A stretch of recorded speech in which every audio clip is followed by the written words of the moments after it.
Well, hello YouTubers, back again. Sorry for the delay.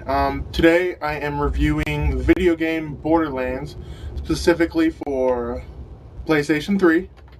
Um, there's the cover and the book. As you can see, I got it from GameStop.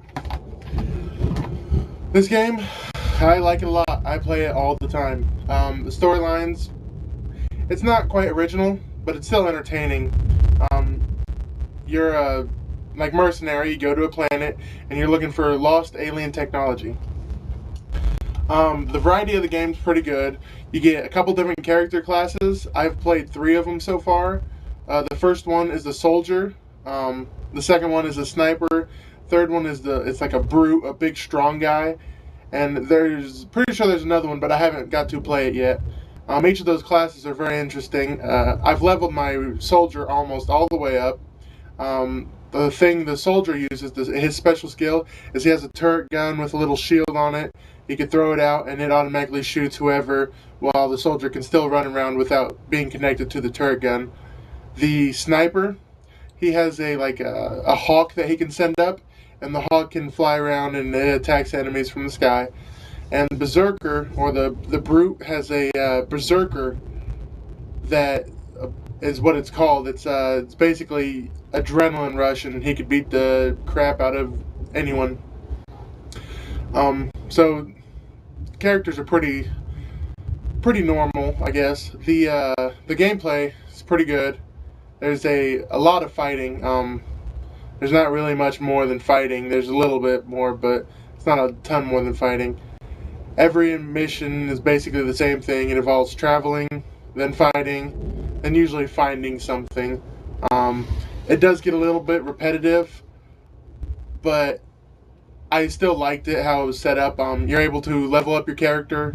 You can level up your weapons, level up your special skills.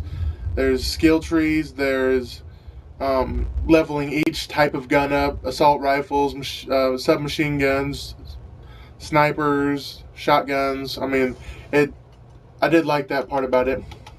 The only complaints I had about it was the driving mechanic is kind of ridiculous. Instead of being able to steer your vehicle, the vehicle steered itself into the direction you were looking. So if you were looking a little left, the vehicle steers itself to the left.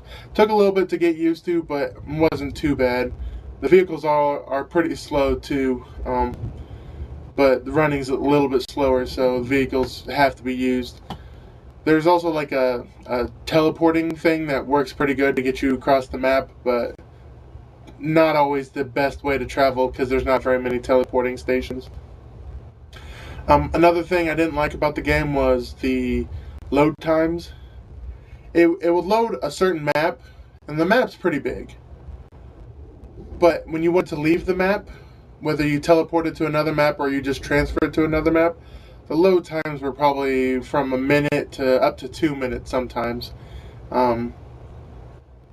The boss battles were also a complaint of mine. They weren't very hard, they weren't very long, and they were kind of easy. Even the very last boss was kind of easy.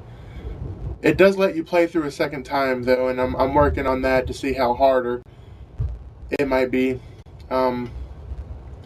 So hopefully they get a little bit harder. It hasn't been getting much harder, but I have been enjoying it. The positives of the game are very interesting graphics, how they're done. I'm not sure if you can see very well on it, but the characters, they're outlined with like a thick black line, and it's kind of more like a comic book graphic type, but it works really, really well.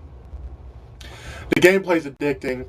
I never got into Fallout or games like that. They were a little too RPG for me. But this one is a very good shooter slash RPG that has got me addicted. I love the amount of guns I can get. Always looking for new guns, new types of weapons, so I can keep upgrading.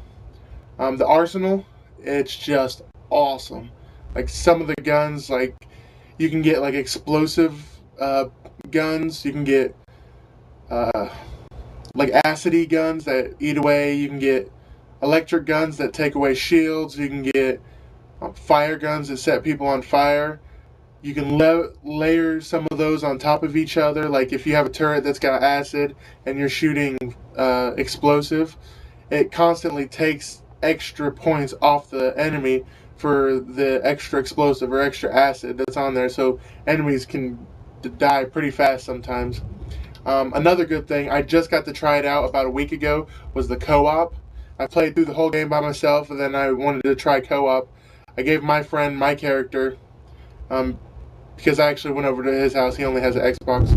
Gave my friend my fully leveled up character, and I got one of my other characters that I wanted to level up, the sniper, and he leveled up very quickly in co-op. The play was just as fun as if it wasn't co-op. I enjoyed it quite a bit. So that's my review of Borderlands. I suggest getting it if you're into a shooter and with a little bit of RPG elements. If you have friends that you like to play with, Borderlands is a great game to get, so it's on my buy list.